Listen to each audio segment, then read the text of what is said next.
Donc maintenant, je vais donner la parole à Jean-Pierre Lebrun, s'il veut bien venir. Et puis, les questions vont se relancer et se reposer sous d'autres angles, bien entendu.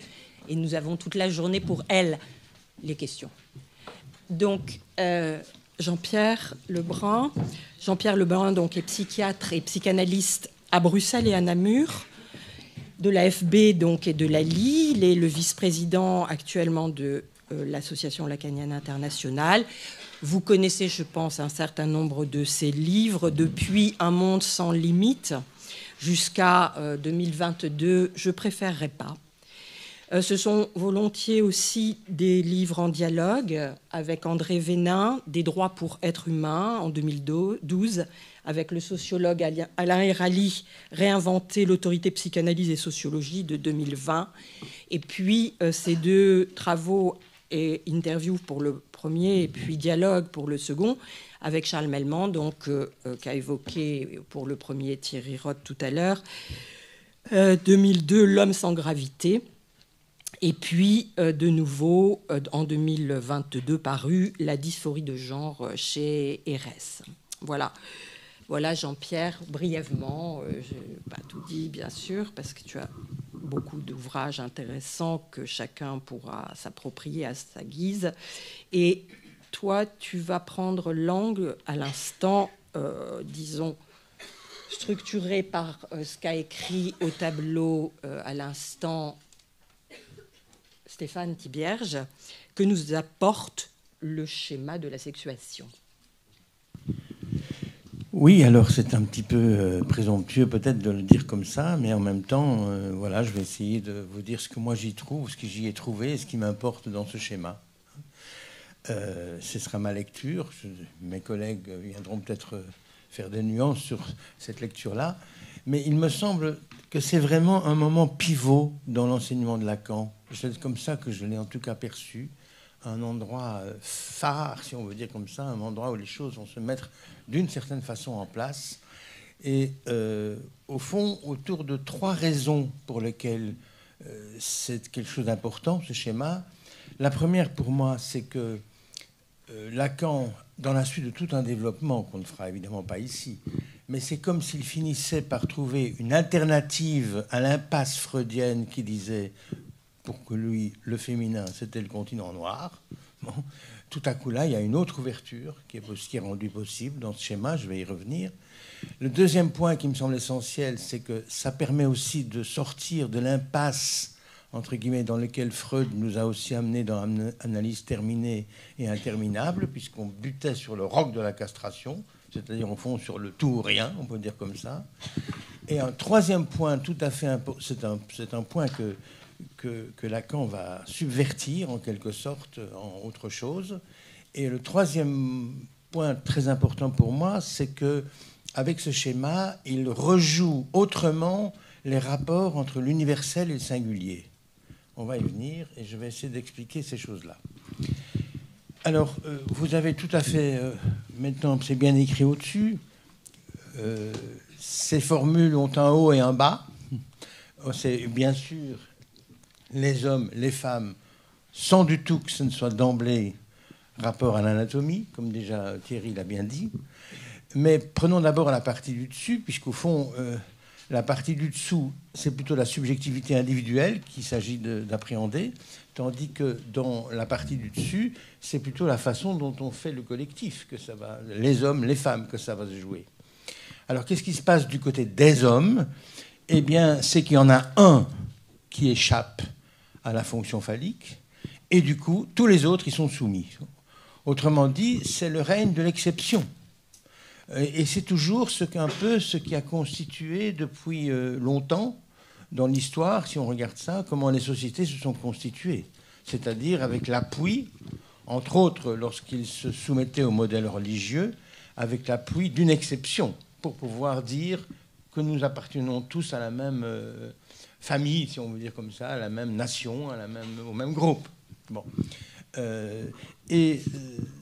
Ça veut dire que cette exception autorise l'ensemble. Voilà. Et du côté droit, du côté des femmes, ou comme l'a dit tout à l'heure encore Thierry, la femme n'existe pas, ce ne sont que les femmes une par une, puisqu'il n'y a pas là d'identité claire. Mais dans cette au un par un, il se passe que, d'une part, il n'y a pas d'exception, du coup. C'est comme ça que ça se met. Et que, conséquence, c'est que pas tout X est pris dans la fonction phallique, c'est-à-dire qu'au fond, c'est pas entièrement, une femme n'est pas entièrement soumise à cette fonction phallique. Voilà. Il y a quelque chose qui est aussi très bien distingué, ce qui ne veut pas dire qu'il ne l'est pas du tout, comme déjà Thierry l'a bien fait entendre tout à l'heure. Nuance qui va être de taille aujourd'hui, a bien fait entendre. Qu'est-ce que c'est que cette fonction phallique que je viens de vous parler? Eh bien, moi, je l'assimile très simplement à la fonction langagière. C'est du fait qu'on est dans le langage qui a cette fonction qui est comme ça située. Et je relis un tout petit texte de Lacan comme ça que je vous redonne, qui était 2 chapitres avant la fameuse fois où il a introduit le schéma de la sexuation. Il avait dit « Tous les besoins de l'être parlant sont contaminés par le fait d'être impliqués dans une autre satisfaction. À quoi ils peuvent faire défaut ?» Et une autre satisfaction, il avait dit, souligner ces 3 mots.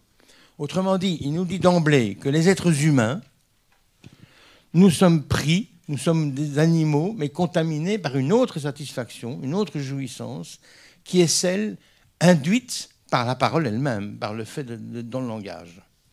Et de nouveau là, le fait que ce soit contraint à ce que tout le monde y soit, ne veut pas dire que les hommes et les femmes y sont de la même façon, justement. À cause de ce qu'elle parle, dit-il, la dite jouissance, le rapport sexuel n'est pas. C'est à ce point-là qu'on trouve le fameux « il n'y a pas de rapport sexuel » qui a fait depuis, qui circule beaucoup, etc. Ce qui ne veut pas dire qu'il n'y a pas de rapport possible entre les sexes, ce qui veut dire plutôt qu'entre les 2 sexes, ça ne marche jamais tout à fait bien. Il y a toujours quelque chose qui fait obstacle à ce que ça se conjoigne. Autrement dit, de manière un peu bébête, je m'excuse, mais c'est assez simple, entre 100 et 3, vous n'arrivez jamais à faire la division correcte. Si vous êtes toujours avec un petit bout qui reste dans les mains, et bien c'est un peu ce qui se passe avec le rapport sexuel au sens du rapport, et pas seulement au sens de la relation. Cela détermine donc ces 2 parties, 2 façons de se situer, soit comme homme, soit comme femme. Et de nouveau, il ne s'agit pas d'emblée de se référer à l'anatomie, il s'agit de se référer à la place que l'on prend dans la jouissance, dans le rapport à la jouissance.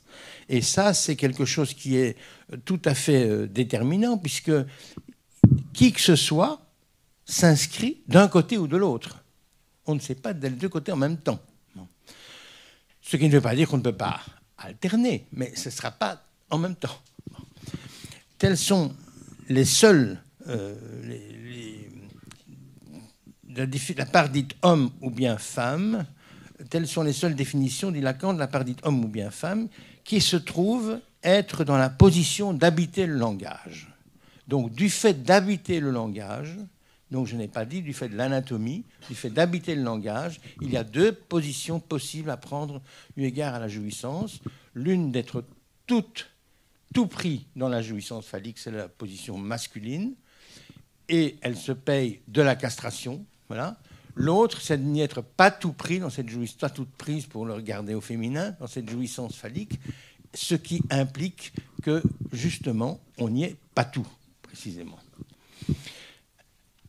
Autrement dit, un seul trait, le phallus.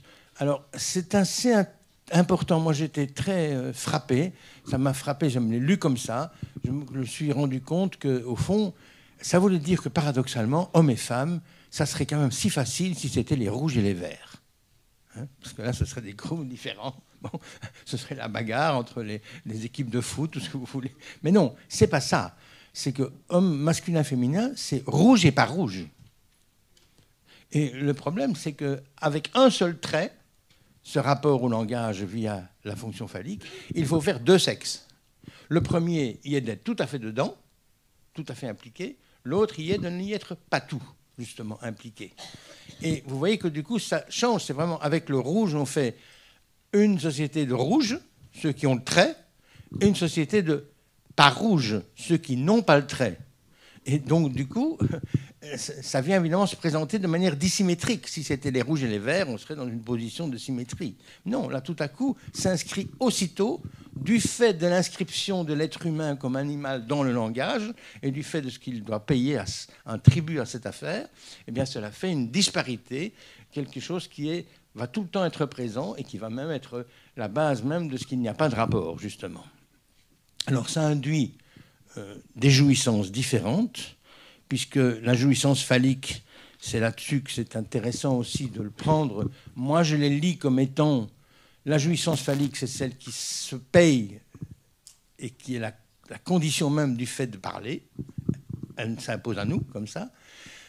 Si on inscrit la jouissance phallique, on peut aussi passer du côté féminin dans la mesure où on accepte de ne pas y être tout pris, pas tout à fait inscrit dans cette jouissance phallique, mais il ne faut pas le confondre avec le fait de ne pas être inscrit dans la jouissance phallique. Là, on est dans quelque chose de antécédent la jouissance phallique que moi je trouve à l'œuvre aujourd'hui, entre autres, via alors ce que j'appellerais la jouissance de l'autre et pas la jouissance autre.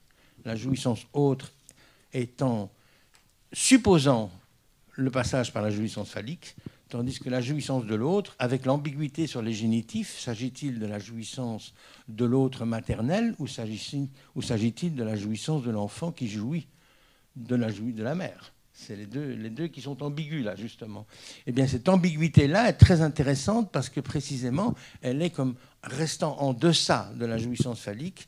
Et, du coup, il y a là un risque d'ambiguïté sur le destin de notre être de langage, justement. J'ajoutais, à propos de la question des deux autres traits, que la fin de cure, comme angoisse de castration, tout ou rien, au fond, ça va amener la question du vide ou du trou, puisqu'on l'a repris tout à l'heure, mais ça veut dire au fond qu'il y a quelque chose pour aller très vite du côté d'une poussée à la créativité dans la fin de la cure, plutôt que d'être simplement une butée sur un « il n'y a pas » ou « il y a ». Bon. Donc vous voyez que ça fait bouger les choses là, du côté de ce qu'on peut attendre d'un travail dans la cure. Et la troisième chose que je disais tout à l'heure, le singulier qui échappe à l'universel ou qui n'est différent. Pourquoi? Mais parce que on peut dire que dans l'histoire, nous avons essentiellement fonctionné avec la mise en évidence du fonctionnement côté gauche. Au-dessus, hein, je parle là du collectif. C'est-à-dire qu'on a en général mis des chefs, des groupes avec chefs, de peu, de près, loin, peu importe, qu'on pouvait contester d'ailleurs, mais en fond, on les contestait, mais on ne contestait pas la position, qui, elle, continuait à être maintenue, en quelque sorte. Et cela faisait que, du coup, le singulier ne pouvait être que sous la dépendance de cette chefferie-là, qui était toujours là. Alors qu'ici, on a une ouverture différente. La singularité peut être ailleurs que sous la tutelle de celui qui dit non à la fonction phallique. Elle peut être ailleurs, elle peut se trouver ailleurs. Bon, et elle va se retrouver du côté féminin, justement. Bon, hein, c'est plutôt là qu'elle va être suscitée. Alors, question que je veux amener à la suite de tout ça, est-ce que tout ça a encore un intérêt, hein? Est-ce que ça sert à quelque chose? Est-ce que c'est encore une légitimité, maintenant qu'on est en train de tout bousculer, ébranler, pour des raisons tout à fait pertinentes?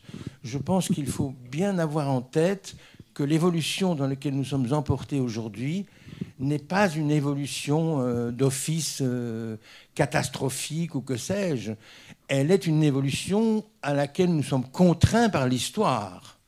C'est comme ça. Les choses évoluent d'une telle façon que, entre autres, la découverte des sciences et tout ce que les sciences ont rendu possible du côté de l'objet, par exemple, va véritablement changer la donne. La question n'est pas de savoir si c'est bien ou pas bien, la question est de savoir comment est-ce qu'on s'en empare de ces affaires-là, comment est-ce qu'on s'en laisse affecter, et est-ce que dans la manière de s'en laisser affecter, y a-t-il un intérêt encore à utiliser ces schémas-là? Est-ce qu'ils viennent toujours dire quelque chose ou pas? Voilà. Eh bien justement, je trouve qu'en plus de ça, ce schéma de la sexuation, en tout cas dans la partie supérieure, il vous donne presque une lecture possible de ce qui nous arrive. Tout simplement. Parce que ce qui nous arrive, c'est ça. c'est que nous passons d'une société qui, implicitement et explicitement, se pensait fondée sur l'exception, appelons-le l'exception comme il faut, sur Dieu en quelque sorte, qui était l'exception par excellence, à une société qui n'est plus fondée sur l'exception, mais où ce ne sont plus que tous des petits uns, les uns à côté des autres, qui font la société. Ça change complètement la donne, cette affaire-là. Si vous voulez, nous sommes passés aujourd'hui d'un modèle organisé côté gauche dans la partie supérieure de ce schéma à une fonction, à un fonctionnement côté droit. D'où d'ailleurs que l'on insiste beaucoup actuellement sur la verticalité qui n'est plus de mise, mais aussi sur une horizontalité. Il y a une formule de Lacan qui dit ça très joliment, les épars des assortis. C'est-à-dire que nous ne sommes plus que les 1, comme dans le schéma femme, femme, une femme, une femme, une femme. Eh bien, nous sommes désormais un individu, un individu, un individu. Et comme vous savez, c'est une formule que j'aime bien d'Olivier Rey, qui est un philosophe avec qui je travaille assez bien, et qui dit « Le je était le singulier du nous, aujourd'hui le nous est le pluriel du je ». Il y a quelque chose qui s'est passé, qui a basculé en un demi-siècle. Avant, le nous était prévalent, la société était prévalente, et vous y aviez votre place. Chacun devait y trouver sa place. Aujourd'hui, ce qui est prévalent, c'est le je, et on vous demande que ça devienne tous ces jeux mis ensemble, un vivre ensemble, comme on l'appelle d'ailleurs, c'est-à-dire qu'on vous demande d'en faire un nous avec tous ces jeux. Vous voyez, le renversement qui a eu lieu là, il a eu lieu comme un trait de l'histoire auquel nous ne pouvons rien, avec lequel simplement nous avons à voir comment nous allons endosser cette mutation et comment nous allons faire avec ce retournement anthropologique-là, qui est donc, je trouve, déjà inscrit structurellement dans ce schéma de la sexuation. C'est la raison pour laquelle il m'intéresse vraiment beaucoup. Alors, soyons plus concrets. Ça veut dire quoi ? Mais ça veut dire que, justement, voilà que les femmes qui, dans le monde ancien, étaient tributaires d'être reconnues par ce au moins un là au-dessus, voilà que tout à coup, pour le dire un peu de manière d'une boutade, les femmes sont devenues des hommes comme les autres.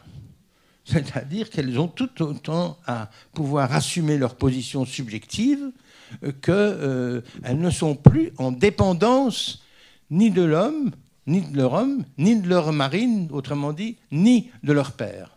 C'est d'ailleurs ce que Norbert Elias disait bien, c'est la plus grande révolution qu'ait connue notre civilisation occidentale depuis ses origines, l'accession des femmes à une identité qui leur soit propre, ne dépendant plus de celle de leur père ou de leur mari.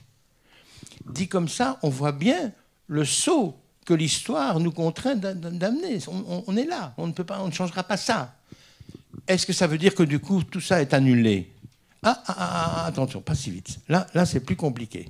Parce que si, désormais, femmes et hommes sont au même titre de revendiquer, je dirais, et de pouvoir soutenir leur singularité, très bien, mais est-ce que cela fait que nous sommes du coup débarrassés de le rapport d'altérité qui existait auparavant ? Est-ce que nous en sommes débarrassés ? Est-ce que, si au niveau de la citoyenneté, les femmes sont devenues des hommes comme les autres, il y a une certaine logique, du coup, qu'il faut entendre aujourd'hui, à remettre les rôles sociaux d'hier en cause. Et tout ce qui se trame autour de la fluidité des genres, autour de la déconstruction, etc., me semble être ce travail-là. Le problème de ce travail-là, c'est qu'il n'arrive pourtant pas à faire complètement sauter toutes les difficultés. Et pourquoi est-ce qu'il ne parvient pas à l'égalité, dont tu as beaucoup parlé aussi, de manière massive ? Il n'y parvient pas parce que, du fait d'être parlant, il n'y a pas d'égalité. C'est ça le problème, la butée.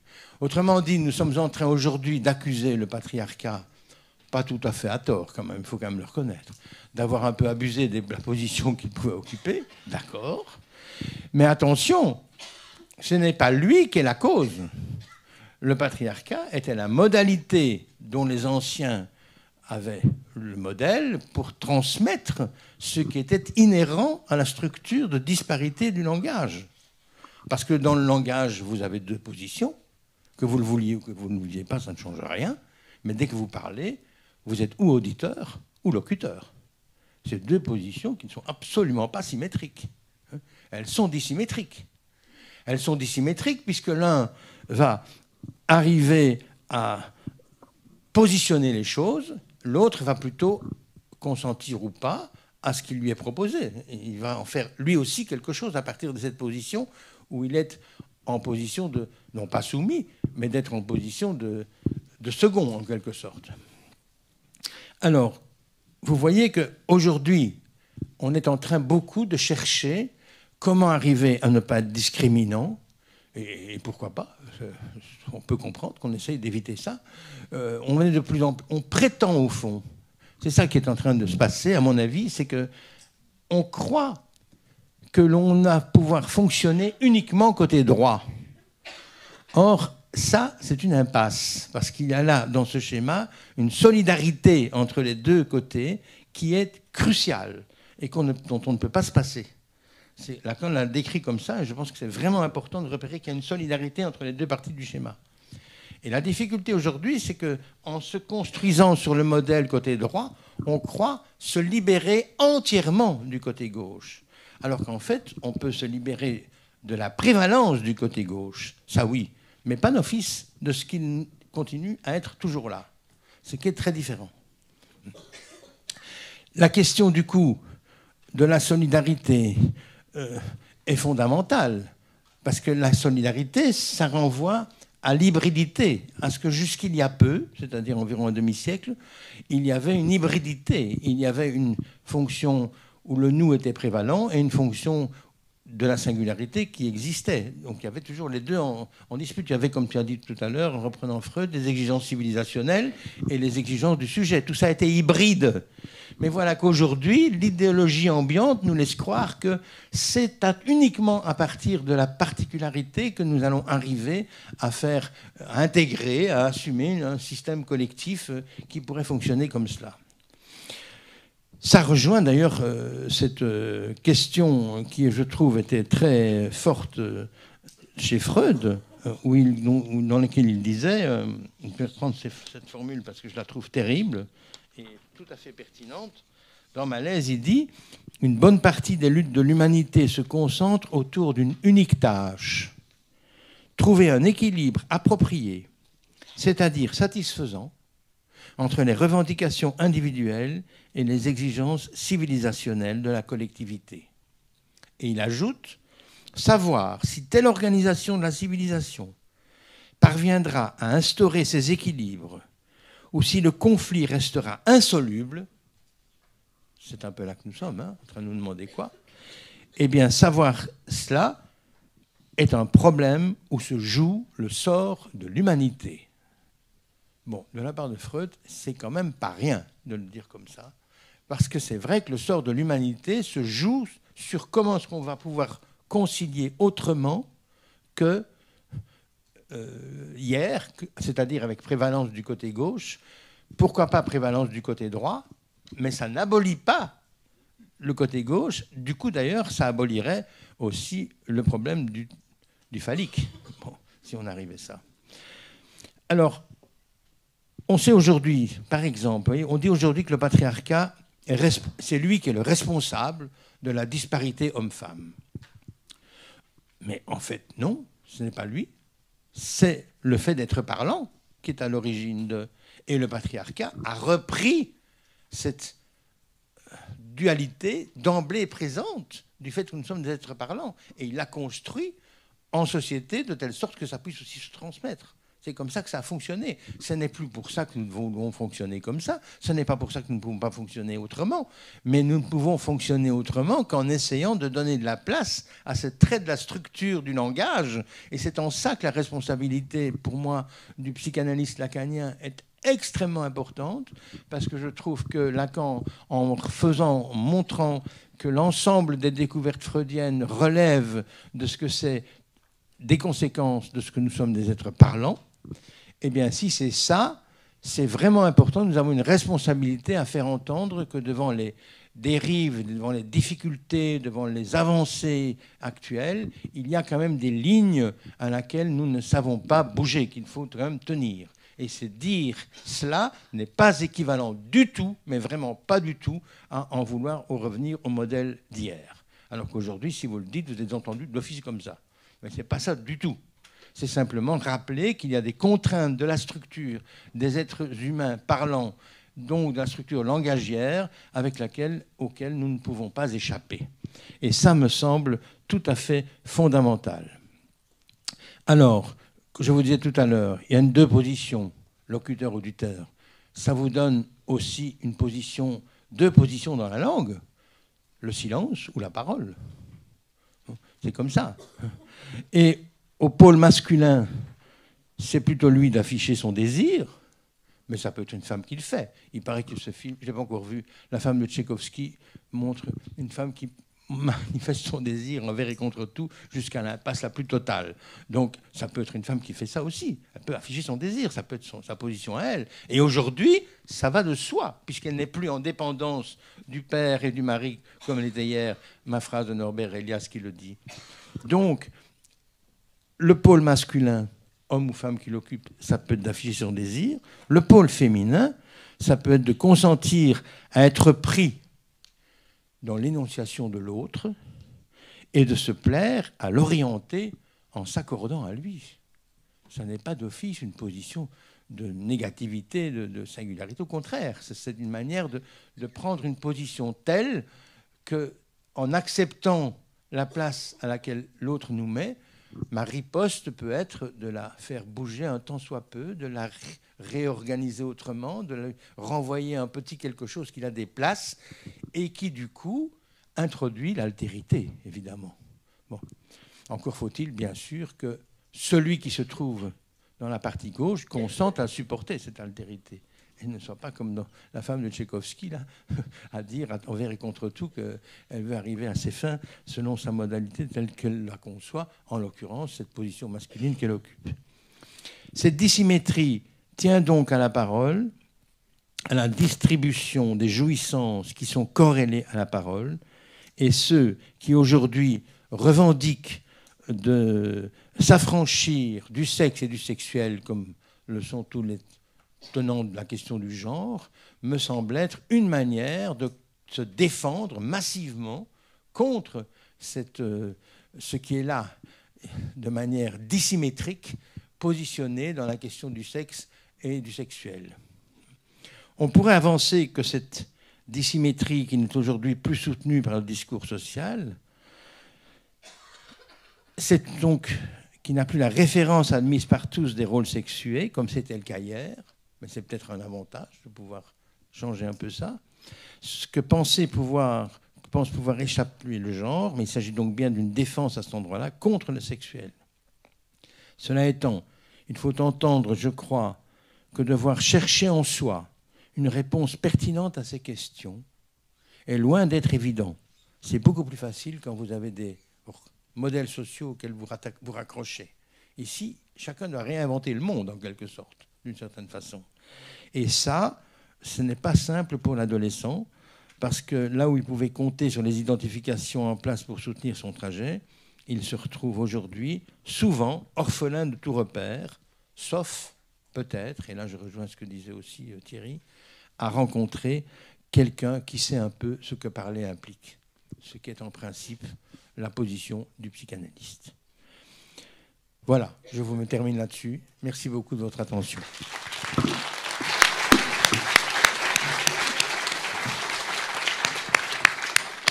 Merci beaucoup Jean-Pierre d'avoir bien fait entendre le lien entre politique et sexuation et aussi ce que nous mettons en œuvre aujourd'hui en dialogue.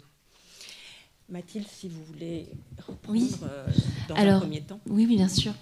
Donc, merci Jean-Pierre alors pour cet exposé qui a la particularité d'insister sur la manière dont nous appuyer sur le tableau de la sexuation nous permet de nous interroger sur les modalités de jouissance aujourd'hui, puisque tu as évoqué la jouissance phallique, la jouissance autre, donc pareil qu'évoquait Thierry comme supplément de jouissance, mais aussi, tu l'as distingué, la jouissance autre de la jouissance de l'autre, qui serait en deçà du phallique, Et alors, dans tout ça, je me posais la question d'où se situe là-dedans la jouissance objectale dont parlait Thierry, sachant que, mais ça c'est pareil, hein, toujours dans une question de, comment dire, vraiment clinique et de manière dont on travaille aussi avec les sujets que nous recevons. Sauf erreur de ma part, mais Thierry, même dans son livre Les Affranchis, insiste bien sur le fait que la jouissance objectale peut aussi être une manière pour le névrosé aussi de contourner justement cette question du sexuel. Et d'ailleurs, je crois qu'à ce titre, on peut rapprocher, peut-être, je pose la question en tout cas, la question, enfin finalement ce qu'implique la question du genre pour certains, hein, comme évitement justement du sexuel, et les addictions, et finalement ça nous ramène comme ça à toute une modalité contemporaine de se positionner par rapport au sexuel, comme quoi il est toujours là, voilà. Bon, alors, donc il y avait une petite question sur cette distinction jouissance de l'autre et peut-être jouissance objectale. Je trouve que c'est pas évident. Et une autre chose, évidemment, que tu pointes, qui passe sans lien avec la question de la modalité de jouissance, c'est celle du lien social, qui était aussi déjà là dans l'exposé de Thierry en toile de fond. Thierry qui a dit qu'il ne parlerait pas de la clinique du social, mais qu'il l'a un peu fait quand même en disant qu'il y avait toujours la guerre entre les sexes. Et finalement, dans ton exposé, là, Jean-Pierre, c'est une question que tu soulèves aussi, c'est-à-dire à partir du moment où on prétend, en tout cas, faire sans cette référence à l'exception, qui est la seule qui soutient l'universel, mais qui est aussi la seule qui soutient la dialectique, eh ben, voilà. Enfin, qu'en est-il du lien social aujourd'hui ? Ça, voilà, je sais que c'est aussi une des questions qui t'occupe, mais voilà, je pense que c'est l'une effectivement de celles qui sont posées par le tableau de la sexuation. Merci, merci Mathilde. Mais je dirais que si j'introduis les jouissances de l'autre de cette façon-là, c'est pour bien faire entendre qu'elle antécède la jouissance phallique, qui n'est comme pas encore prise dans cet enjeu.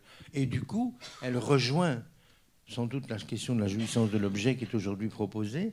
Mais ce n'est pas tout à fait la même chose, dans la mesure où, en parlant de jouissance de l'objet, on est tout de suite confronté à ce qui est aussi l'objet de la consommation, de tout ce qui en est, tandis qu'en passant de jouissance de l'autre, en maintenant l'ambiguïté des deux génitifs, on voit bien que je vise là le moment où ça s'élabore, cette question.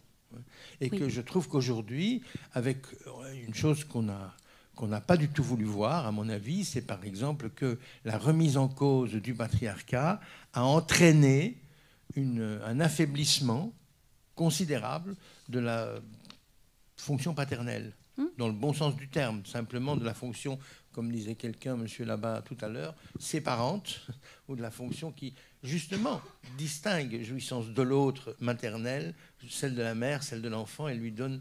Bon. Eh bien, la jouissance de l'objet entre en résonance, je trouve, avec cette non-explicitation, cette maintien d'ambiguïté. C'est comme ça que je le dirais un petit peu. Il faudrait en dire davantage, hein, c'est tout à fait insuffisant. Mais en tout cas, c'est vers là que je partirai et que je essaierai de réfléchir. Qui souhaite poser des questions ? Marie-Noël, n'est-ce pas ? Claude Noël. Claude Noël, pardon. Claude Noël Pickman.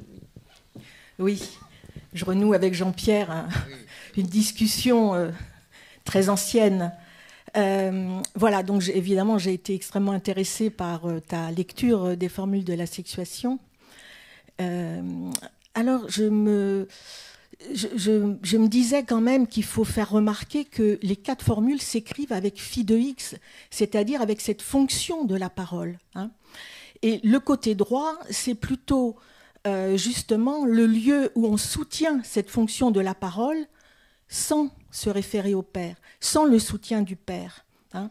C'est pas du tout qu'il y aurait une négation, hein, ou une négation de cette fonction de la parole, en effet, qui est une contrainte de la structure.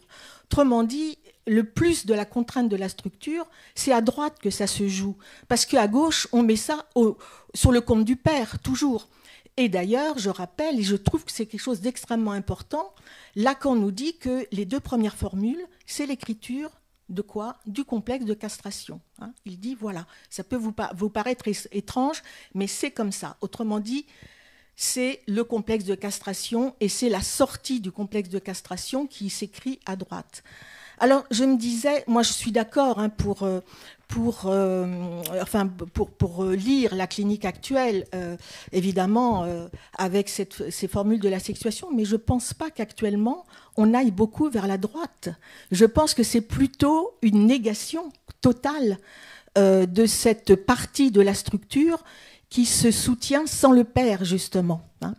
Et je constate d'ailleurs que l'enjeu, par exemple, la guerre des sexes, eh bien, c'est un enjeu phallique. Qui sera le plus phallique hein. Donc tout ça se joue du côté gauche. Et on voit bien que quand le